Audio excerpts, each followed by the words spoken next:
Hello and welcome to Mediumship Matters with me, Hannah Macintyre, and we are on episode 13, unlucky for some.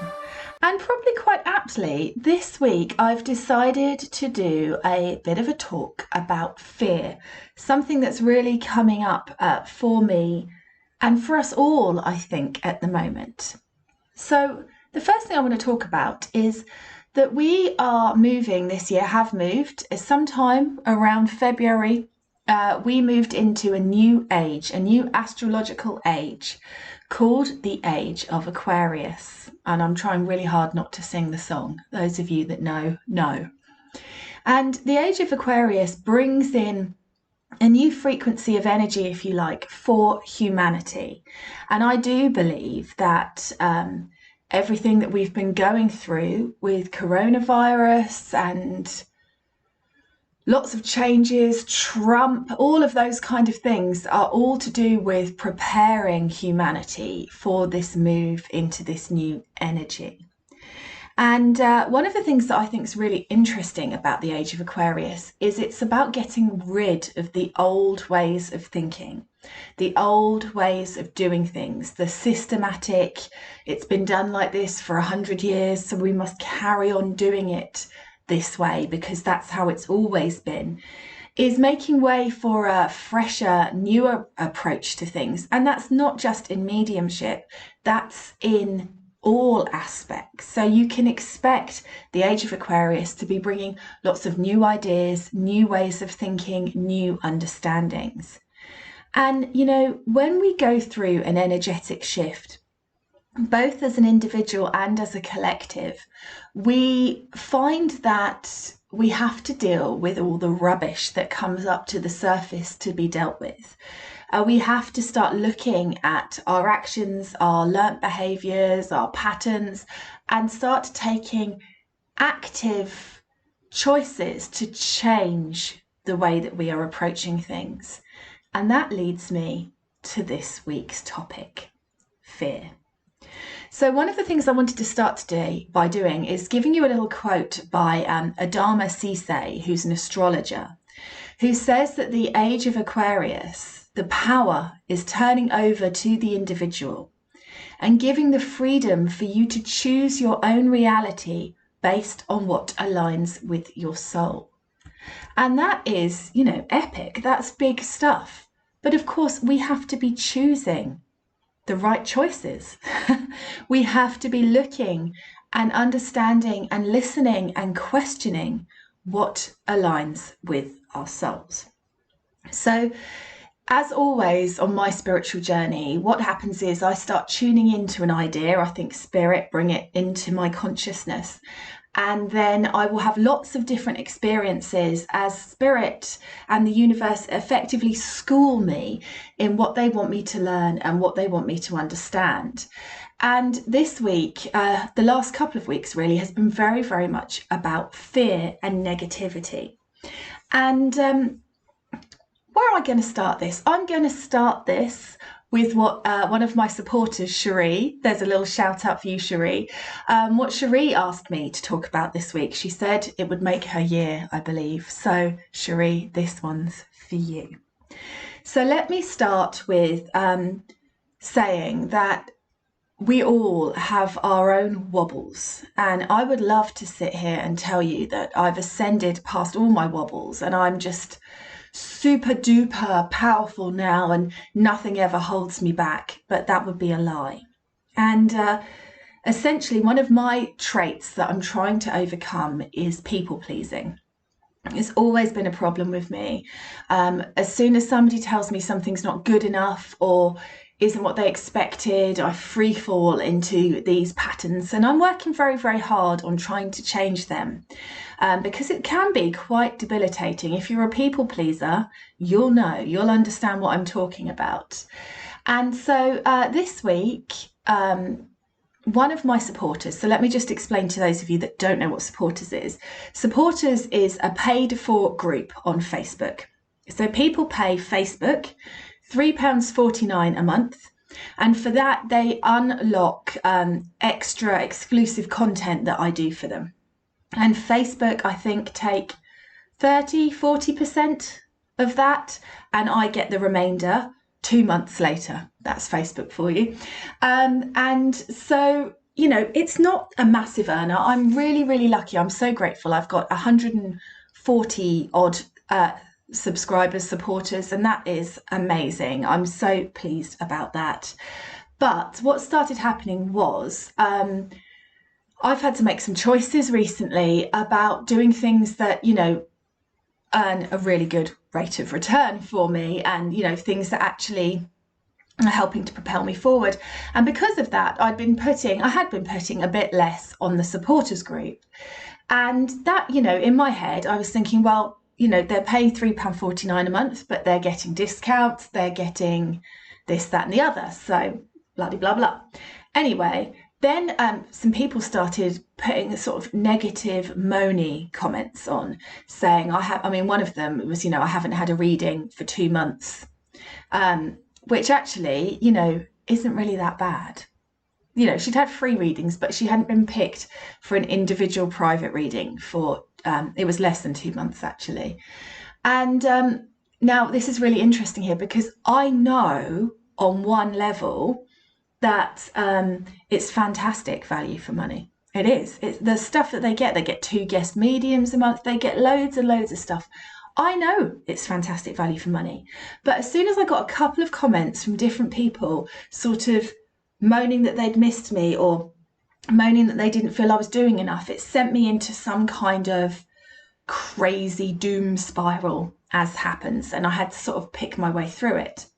Anyway, so this week, my spirit guides invited me, suggested, however you want to phrase it, that I join a supporters group of a well-known medium who's got 1,100 supporters. So is ka-ching, earning big bucks.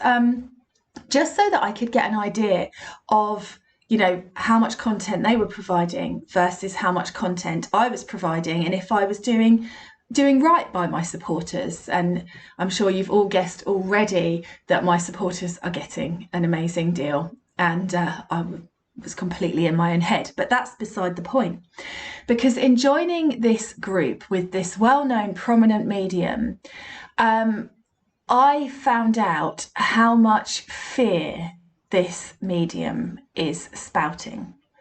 So here you go, Cherie, we're getting there. This is the haunted doll. So she does lives with they're creepy looking dolls, don't get me wrong, creepy looking Victoriana dolls, with a reader, you know, a light up, shows when spirit activity's around. And she just films these dolls for absolutely ages, while everybody in the comments gets into a ridiculous state of fear and negativity, saying that they can see spooky things and the doll looks like it's blinking, and it's just a blooming doll.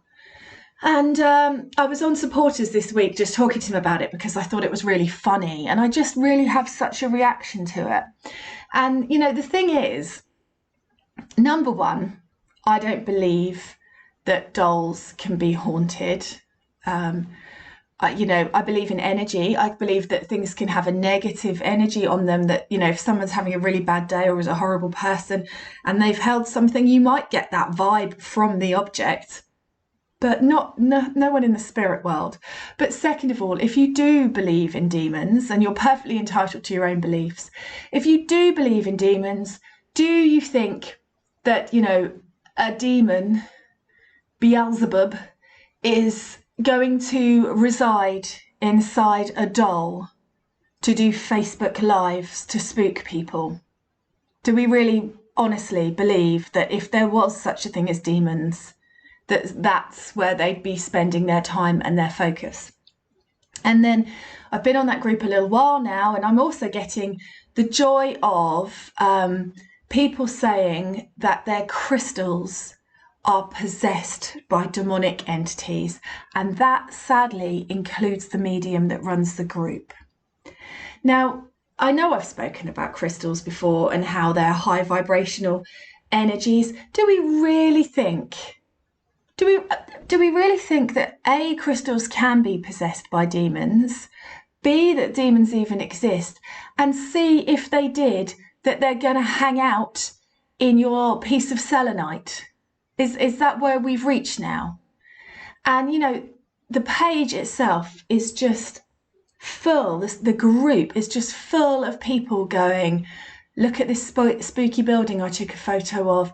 Look at this spooky thing. Here's a picture of a graveyard. Look at this spooky thing. And it's just so sad. It's just perpetuating this fear.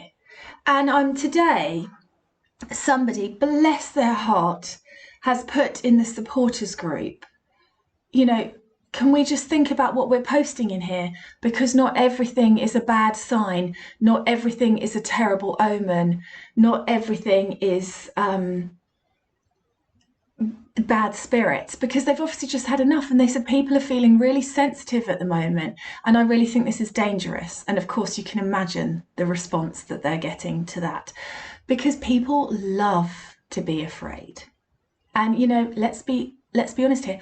I love to be afraid. My favourite author is Stephen King. I watched Dr. Sleep at the weekend with my husband. I love to be afraid, but I understand that that's not a reality. It's, you know, in my imagination, it's something I choose. And that's so important. And it's so important to understand as spiritual mediums, as people in the public eye, that you have a responsibility, you have a duty of care to people. And yes, fear sells, and no doubt about it. I have no judgment on people who make horror movies, for example. But if you're saying that you can connect to the spirit world, and you're saying that you can connect to that love and light, you know that there's no such thing as demons and spooky ghosts.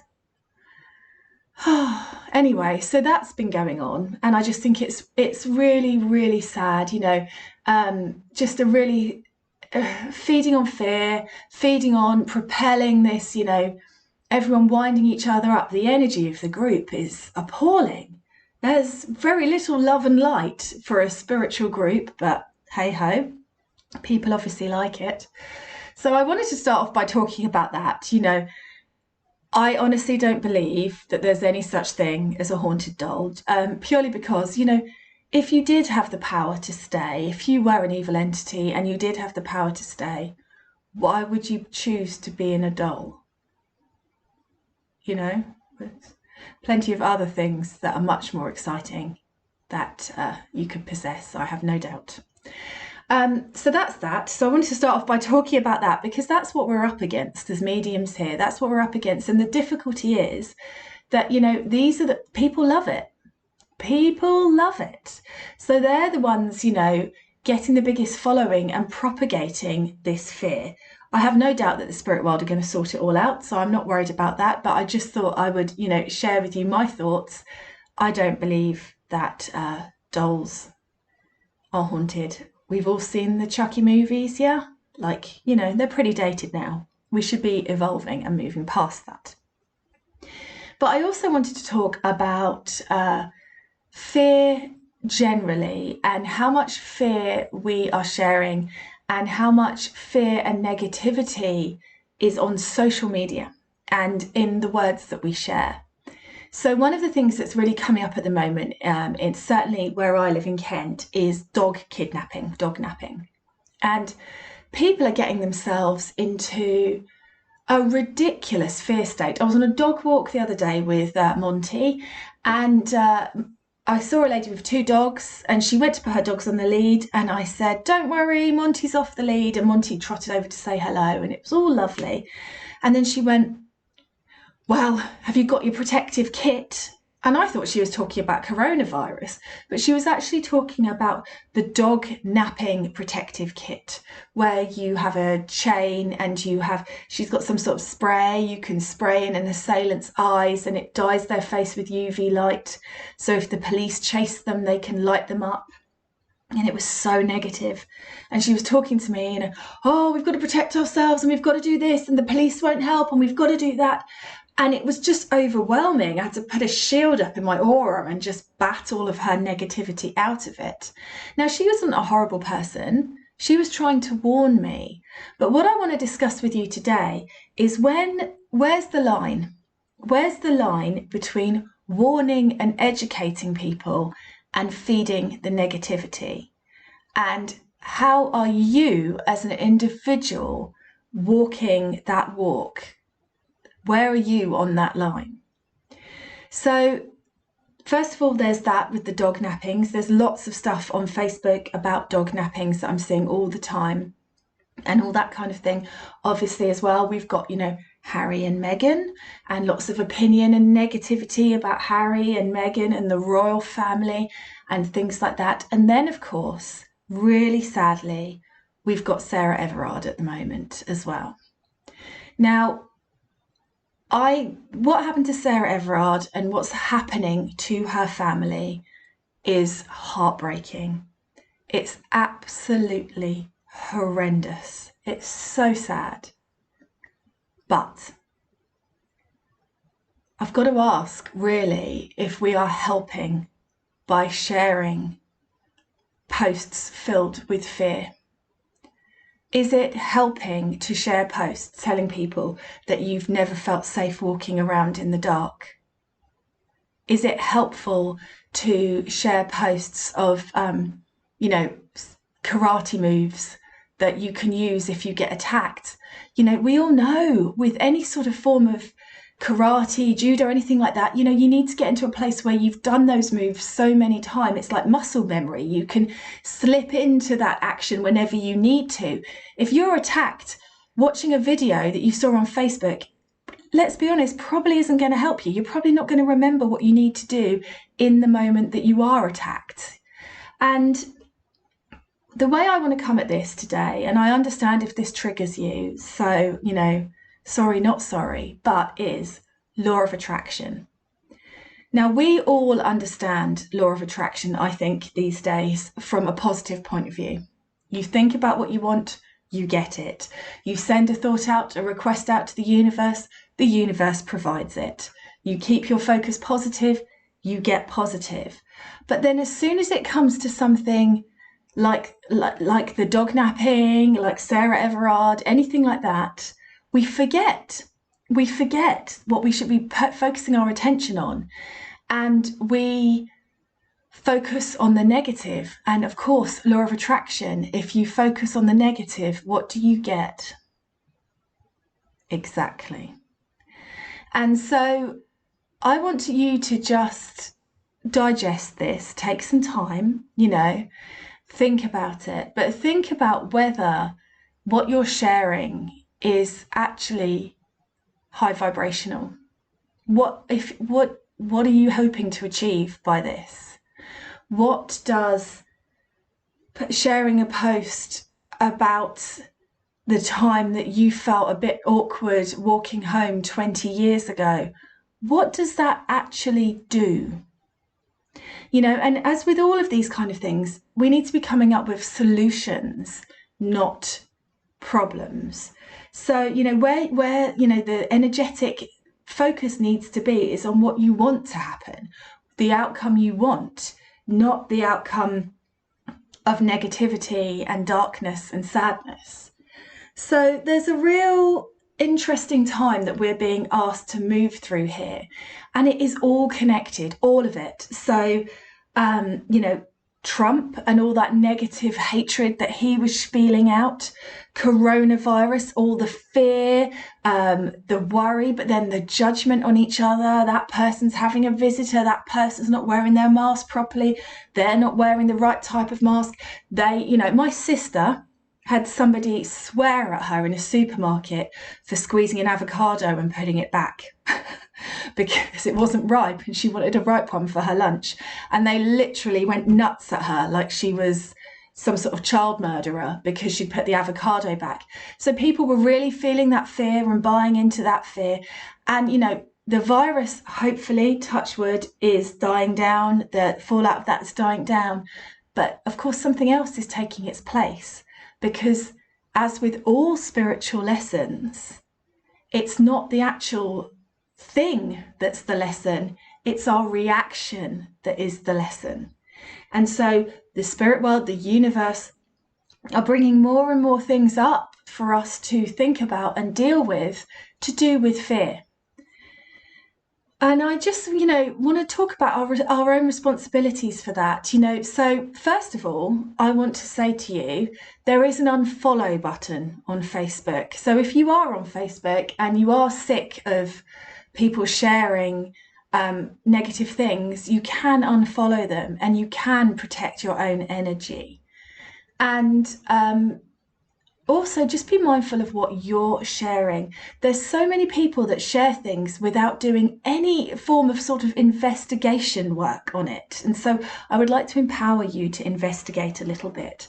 So if you're seeing a post about a puppies have been stolen, have a look at that post, click through to the original post, see if it's the person who shared its puppies.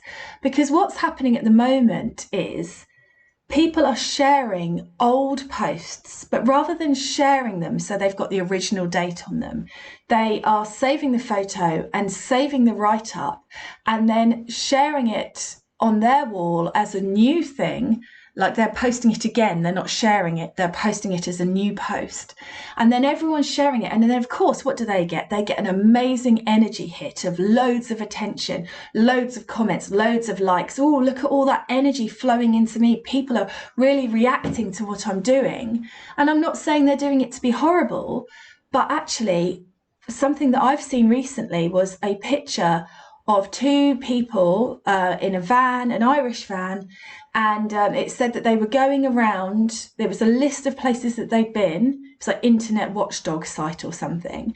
A list of places that they'd been and where they were stealing dogs. And actually, if you click through to the original post, there are people commenting on it saying, these photos are 6 years old.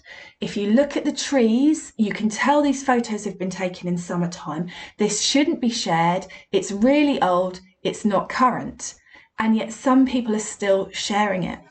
So what you're doing energetically is you're multiplying the fear. You're multiplying it. You're taking that one thing and you're pushing it in lots of different directions. And from a timeline perspective, you're bringing that fear into the present. So you're bringing it up again. You're bringing up that negative energy. You're bringing up that horror. Now, it must be really frustrating for people whose dogs and children are missing, because there's so much white noise there with old things being recycled and old stories coming up and old things, that it must be really, really hard to be heard, to be seen as something different. So please don't think that I'm saying that if your dog is missing, you shouldn't post about it. You absolutely should. But there needs to be a line with the things that people are sharing, and there needs to be a little bit of ownership about whether it's still relevant, whether it's current, whether it's true. Don't even get me started on whether it's true or not. And what the best possible outcome is from sharing these things. Because, we have a responsibility, we have a duty of care to each other to make sure that we share responsibly, that we talk responsibly. When we see each other, when we start going back out into the world and interacting with each other, that we have positive things to say to each other, that we can inspire each other, that we can really be part of these messengers of this new age of energy and not doom and gloom harbingers of everything that's happened that's gone wrong. And I'm not saying anyone's at fault here. All I'm saying is that we need to look at ourselves.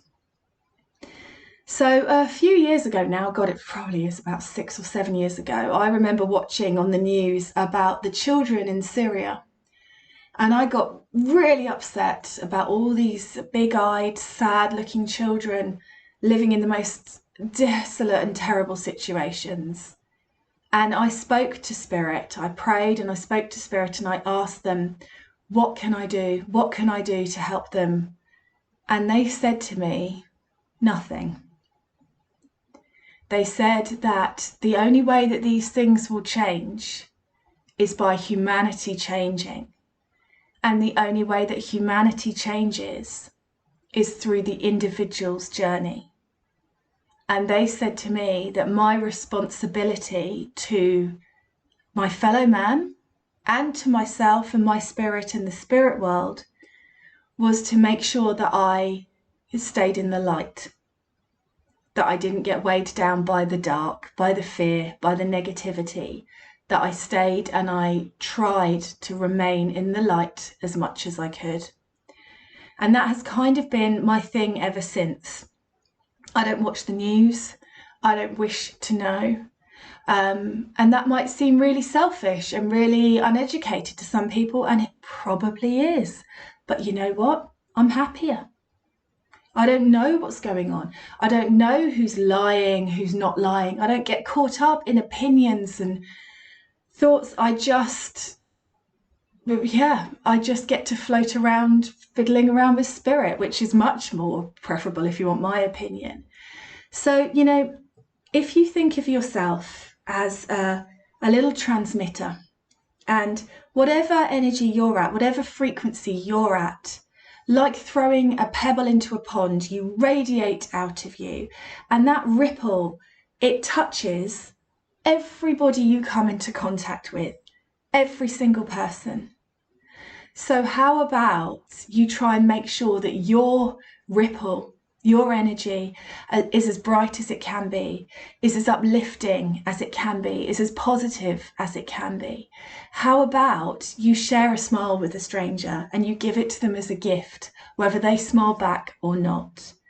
How about you try to make it your life's work to make sure that everybody that comes into contact with you comes away feeling a little bit better? And I believe, in absolute honesty, that is the role of all of us light workers. It's not about mediumistic ability. It's not about Reiki healing. It's not about, messages or evidence. It's about being the light, transmitting the light, sharing the light. And, I just wanted to share something with you about one of my heroes. One of my heroes is Tony Stockwell, and I'm sure you've heard of him. But the first time I went to Arthur Findlay College, which is a story I'm going to tell you now. What the heck? It's my podcast. I can talk about what I like, can't I? So the first time I went to Arthur Findlay College, it's such an amazing place. It's so fantastic, but it is so nerve-wracking going on your own. It's so nerve-wracking when you don't know anybody.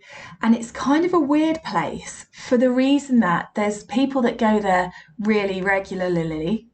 And those people that go there really regularly, they act, it's a bit like going into somebody else's home or joining a club where you haven't quite got all of the rules. You don't quite understand all of the rules.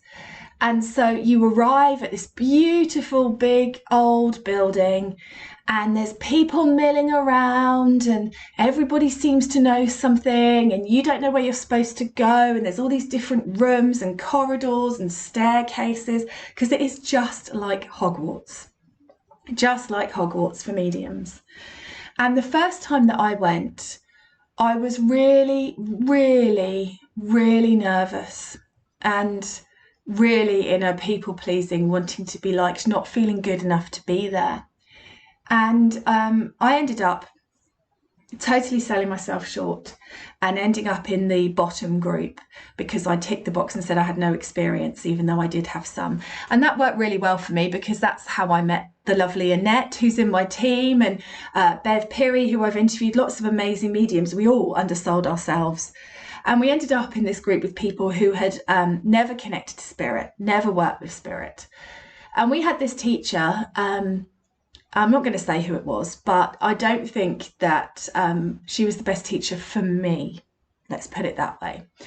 And we were in this group, and I was completely invisible to that teacher, completely invisible. And so much so that on the last day, I sat in the same seat that I'd always sat in for the whole course, and we were doing, like student demonstration night. And somebody from my class got up to do card readings for people, and she said, "Why don't you get this lady here to pull a card?" She didn't even recognise that I've been in her group for 3 days. She didn't even know who I was. So, and I accept that was partly her, also partly me, because I was so nervous I was trying to hide, but that's another story. Anyway, while I was there, there's a bar. So, it's spirit and it's the other kind of spirit.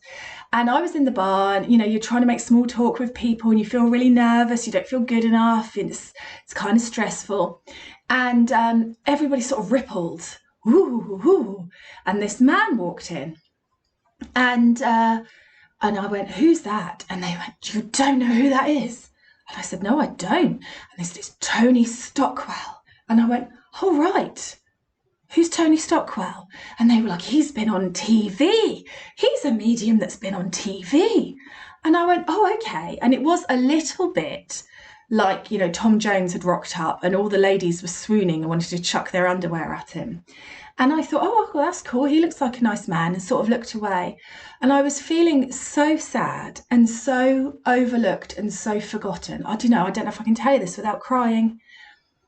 And of all those people fawning over him, he came over to me and he shook my hand and he said, "Hello, I'm Tony. How are you? Are you having a nice time?" And I said, yeah, it's fine, thank you. And that was the total sum of our interaction. Whew. But that meant so much to me. As somebody that was completely invisible and not seen, and not even seen by my own teacher in my own group, that moment of kindness was a light to me in a very dark space. I'm going to be honest, it was a dark space. I felt very anxious, very negative, very worried.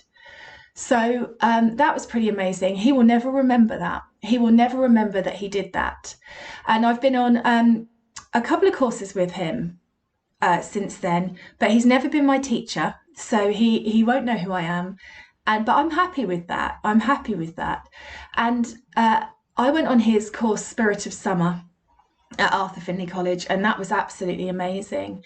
And on the last day of that week-long course, I was being taught by some other incredible teachers. He just came over to me in the audience and again had registered that he hadn't spoken to me, and understood that he's the one the spotlight's on, but he still took the time to come over and say, "Hi, I'm Tony. I don't think we've talked. Have you had a nice week?" and take a moment. And I just think that is so incredible. But the most incredible thing that I have seen Tony Stockwell doing is one night we were in the bar and there was a lady there who was very, very damaged, very, very upset. And this is the funny thing about going to mediumship college, because you think that everybody's going there to learn about mediumship, but some people are going there because they're desperate, because they want to make contact with loved ones. And I'd had my first go ever at standing on a stage and doing a message. And it had been hard for me because your fear is always that somebody won't take it and that you'll just be there going, anyone, and a tumbleweed will just blow past and no one will know who you're talking to. And the other thing happened to me where I ended up with 3 people who could all take the spirit that I brought through. And so the teacher said to me, "You're going to have to follow that energy and choose where you think you're working." So I picked somebody and they took everything and I gave them a message and I thought I'd done pretty well. And then one of the ladies that I didn't pick came up to me afterwards and said, "That's the first time ever my mum's come through. And thanks to you and your wrong choice, I haven't had a message from her. And I hope you're happy with that." And I was devastated. I went and sat under a tree in the garden and cried. But I spoke to my guides about it and I came to full circle with it. And it was a really valuable lesson for me, a really valuable lesson in people being in need and actually how need can make you behave in an unkind way. You know, she hadn't taken into the fact that I was learning, that was my first time ever on a stage, and that the other lady had her mother through because I'd ended up choosing her, and it had been her mum that came through, and you know that somebody else might have needed that message just as much as she did. But she was obviously really not in a good place. And one of the evenings where we were in the bar, I saw Tony, and he was just in a quiet corner with that lady, and he was holding her hand and talking to her. And, you know, he'd done a whole day of teaching, and he was, I don't know, 4 days in a week-long course of teaching and, you know, being that person where everybody wants a little bit of you, everybody wants to talk to you. And amongst all of that, in his downtime, when all the other teachers were sat at a table sharing a bottle of wine together, he was sat in the corner with that lady, holding her hand while she wept. And it was one of the most amazing things I've ever seen, because he wasn't doing a spirit link for her and he wasn't showing off. It was quiet, it was dark, you would have missed him almost. He was doing it because it was the right thing to do, and he was doing it because she needed a bit of his light and he wanted to be that light for her. I'm guessing. I never asked him. That you've heard all of my ever interactions with him. But that to me has always stuck with me about the purpose of all of this. And yes, evidence is important. And yes, you know, people want to know what's going to happen. People want to have the tools equipped so that they can step forward in the world and do what they need to do and know what's ahead, although you know my thoughts on that, etc., etc.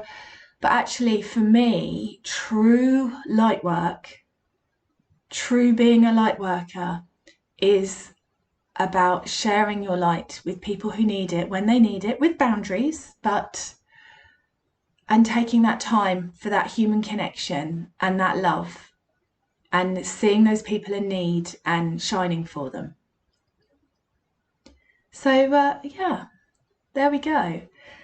So I'd love to know your thoughts on all of this, your thoughts on fear, your thoughts on negativity, you know, how, any ideas, guys, on how we can, you know, help this change to magnify.